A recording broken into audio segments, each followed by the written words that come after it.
Organic functional groups, take 2. How about the first time for take 1, I didn't have the microphone plugged in. So this video, please make sure you take good notes, rewind it, rewatch it if needed.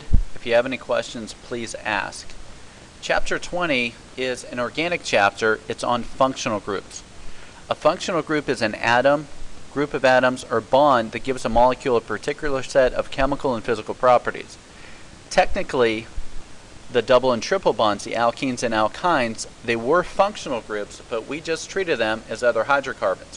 Why this is a separate chapter? Because we'll introduce oxygen and nitrogen. There are 6 different oxygen groups you have to know.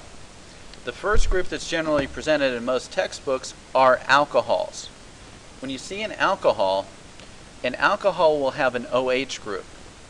Now, we are having the addition of different elements, but the good news is we'll use the same prefixes. So for this one, it has 2 carbons in it, so this one we would call it ethanol.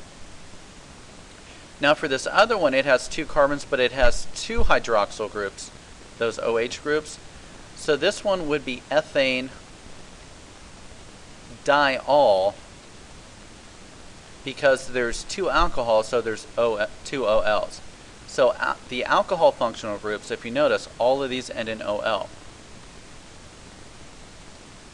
When the OH group, the hydroxyl group, is not on the end, we have to use the numbering system. So for this one, it's not propanol, it would be 2-propanol. On the test, you won't have to know nicknames, but 2-propanol's nickname would be isopropyl alcohol, rubbing alcohol. So another use besides alcohol you might think about drinking, alcohol is also used for antiseptic purposes and commonly found in rubbing alcohol too. This next one would be 2-methyl 2-propanol. Be careful, just as we did in the last chapter. If we count from this direction, it would be carbon number 1, 2, 3. From this side, it would be 1, 2. So this one right here would be 2-butanol. The bottom one, where you don't have the squiggle, 2-methyl 2-butanol. Up top, 3-methyl 3-pentanol. This one right here, this one has a hydroxyl group on this side, so this would be carbon number 1. So this one would be 3-methyl butanol. You could write 3-methyl 1-butanol, but because it's on the end, just like math class, x and 1x, you don't have to put the number 1 in. Same for these on the bottom. Any point in a cyclic system would be number 1. So this one would be cyclopentanol and cyclohexanol. The second group, it's when you have a single bond to oxygen, but it breaks up the chain. So this one right here, if you look at these 2 carbons, they're not connected. And for this one, instead of changing the ending, we would actually write the word ether.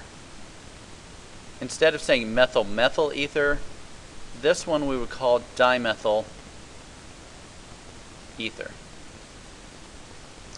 This one, there's 2 different groups, so it gives us one of the best sounding names of the chapter. This one is a 2-carbon branch, so it would be ethyl. A 1-carbon branch, so it would be methyl. So this is our ever famous ethyl methyl ether.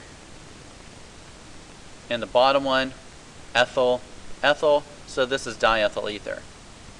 Ethers are occasionally used for solvents or cleaning, but they've also been used for an anesthetic for surgeries, to knock people out. They still might use them sometimes in pet surgeries. You also used it when you ground up the leaves in Biology 1, you used an ether. When you have a double bond, we're never going to have a triple bond to oxygen, but we can have single bonds when we have the alcohol and the ether. This third type, we have a double bond, but it has to be on the end. So if we look, all 5 of the carbons are connected. So for this one, we would change the ending. When it's an aldehyde, it'll end in Al. So all the carbons are connected in alcohols. You might have ethanol, pentanol. This one that's an aldehyde, it has this double bond. The double bonds are called carbonyl groups. So when the carbonyl group's on the end, we would call this one pentanal. This one right here with 2 carbons would be ethanol. Right here we have 1, 2, 3 carbons, so this one would be 2-methyl propanol. This one right here, when it's on the end, this one would be propanol.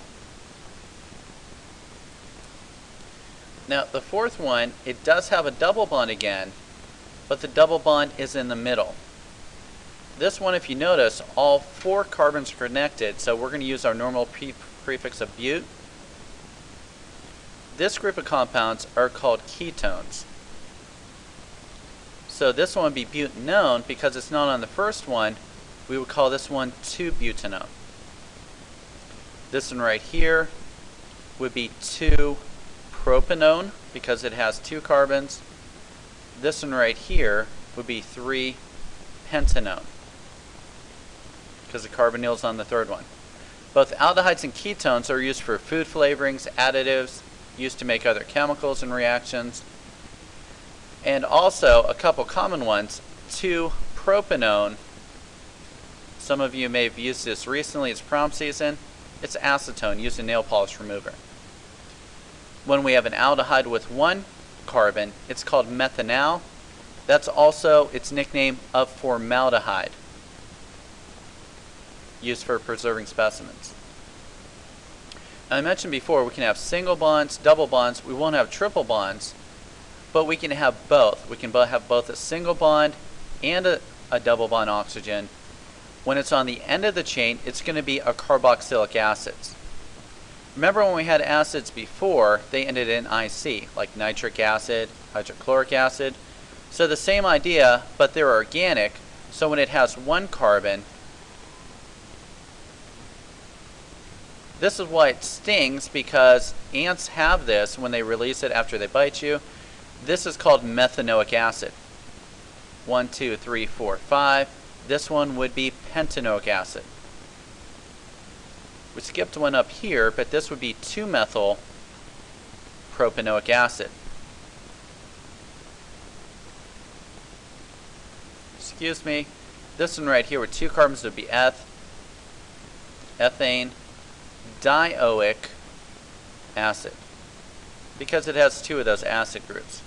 Carboxylic acid is also used for food flavoring and manufacturing other chemicals. The 6th one, it's when you have a double bond and a single bond oxygen, but it's in the middle of the chain. Now the same thing as the ethers before, those 2 carbons aren't connected, so we're not going to say eth. So the side that only has a single bond is going to end in YL, just like we do with branches. So this one would be methyl methan O8. So the 2 oxygen part, when it was an acid, it ended in OIC. Because we have another group over here, it ends in OATE. This one right here, we have a 2 carbon branch, so it would be ethyl ethanoate. This bottom one would be ethyl propanoate.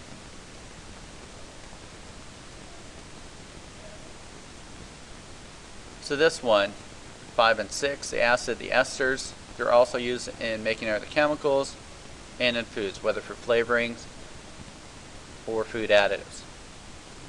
Now the last group that you have to memorize, this might be a little bit easier because there's only 1 nitrogen group. So for this one, if you take a look at the bottom one, these 3 carbons aren't connected, so we won't say propyl. It's methyl, methyl, methyl. So for this one right here, we'd call it trimethylamine. So just like the ethers, when it breaks it up, we write the word. This last one for today, we'd call it methylamine.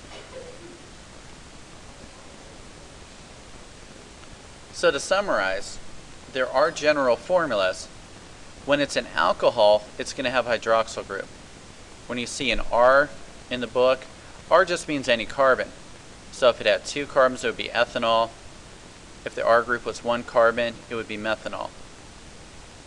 So for ROR, we have an ethyl, we have an ethyl. So that's why this one's named diethyl ether.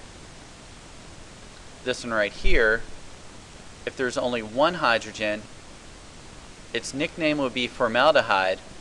We would name it as methanal. Right here, 3 carbons. Instead of its nickname of acetone, we'd call this one 2-propanone. For this one right here with 2 carbons, we would call this one ethanoic acid instead of acetic acid. And the last one, instead of methyl acetate, its common name, it would be methyl ethanoate. So please review it, make sure you take good notes, and ask any questions if you need to.